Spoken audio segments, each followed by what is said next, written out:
Welcome to Beyond Sunday with Pastor Nick Williams. South Shore Community Church exists to help all people find and follow Jesus. Join us weekly as we talk through current sermons, theology, parenting issues, and how to have a gospel-centered marriage. We are praying that today's message helps you grow closer to Jesus.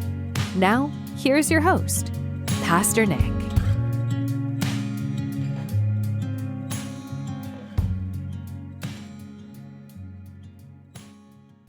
Welcome back to Beyond Sunday, where we explore the principles of leadership and personal growth through John Maxwell's 21 Irrefutable Laws of Leadership. At least that's what we're doing in this mini-series.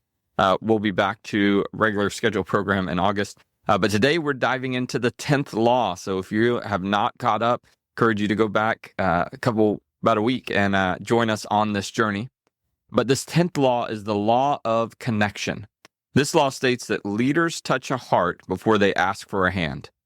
Let's spend some time and unpack what this means and how you and I can apply it to our leadership journey.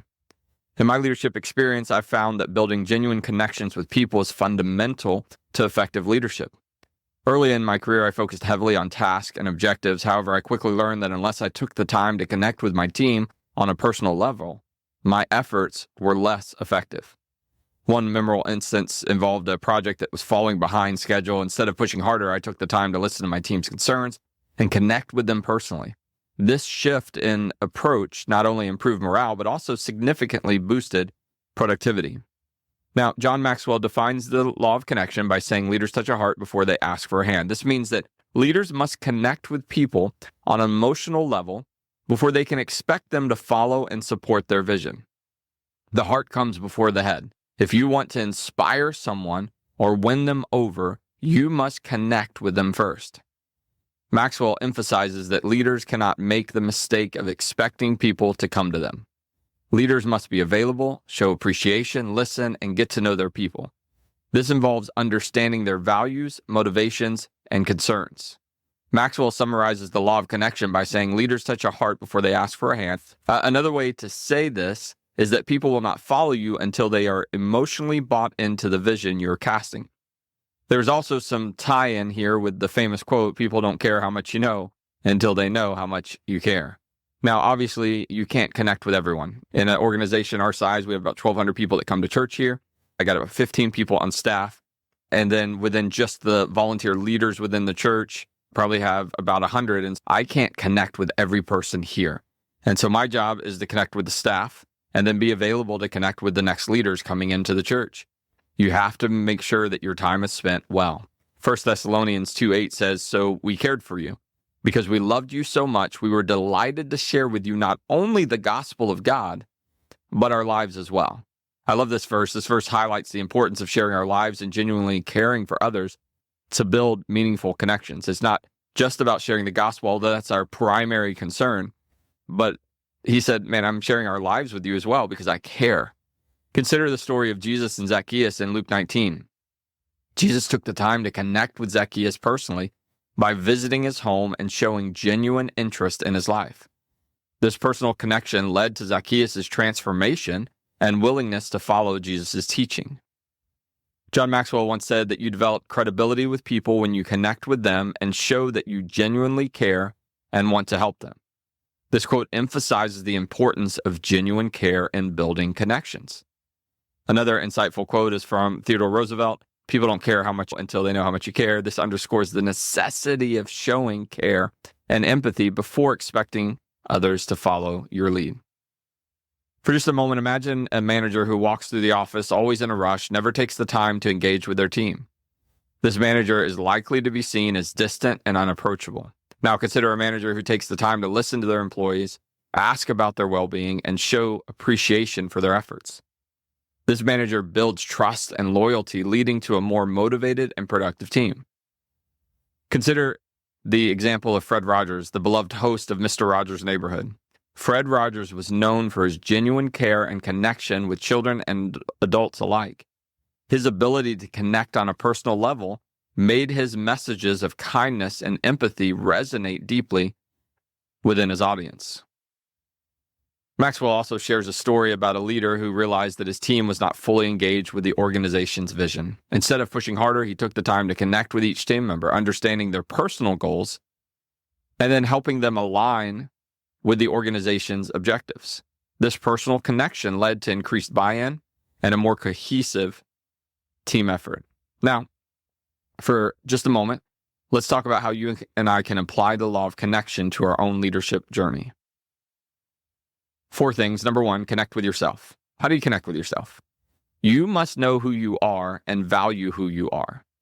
Reflect on the following questions to do that. How do I describe my personality? What is the greatest character strength that I have? What is the greatest character weakness that I have? What is the greatest asset and deficit that I have in my life?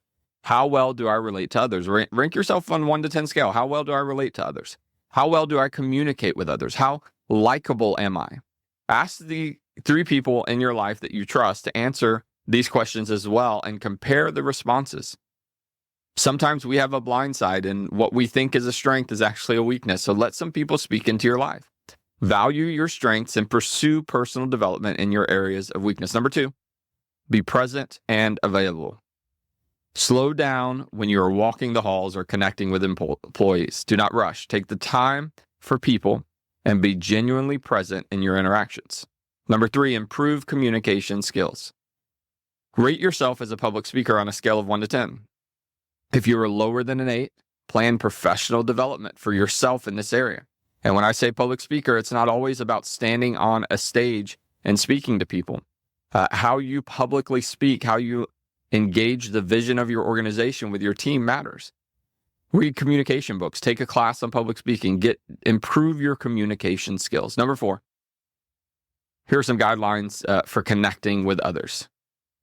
First, connect with yourself, understand you and value who you are. Communicate with openness and sincerity. Be genuine and transparent in your communication. Know your audience. Understand the needs, values, and motivation of those you lead. Live your message.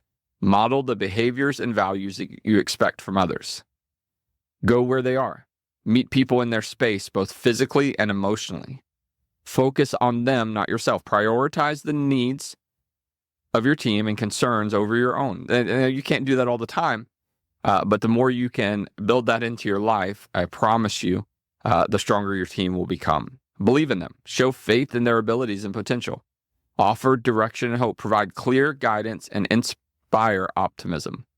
Remember, leaders touch a heart before they ask for a hand. By connecting with people on a personal level and showing genuine care, you can build trust, inspire loyalty, and lead more effectively.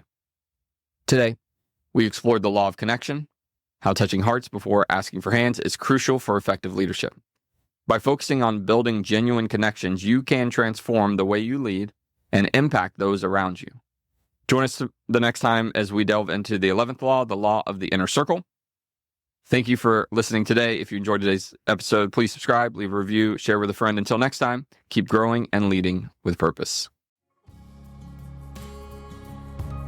Thank you for tuning in to Beyond Sunday.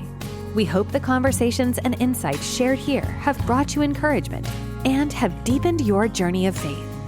If today's episode has inspired you, we invite you to follow or subscribe to our podcast so you never miss an opportunity to grow closer to Jesus alongside us.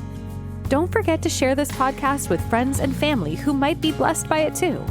Until next time, thanks for joining us, and may God bless you abundantly.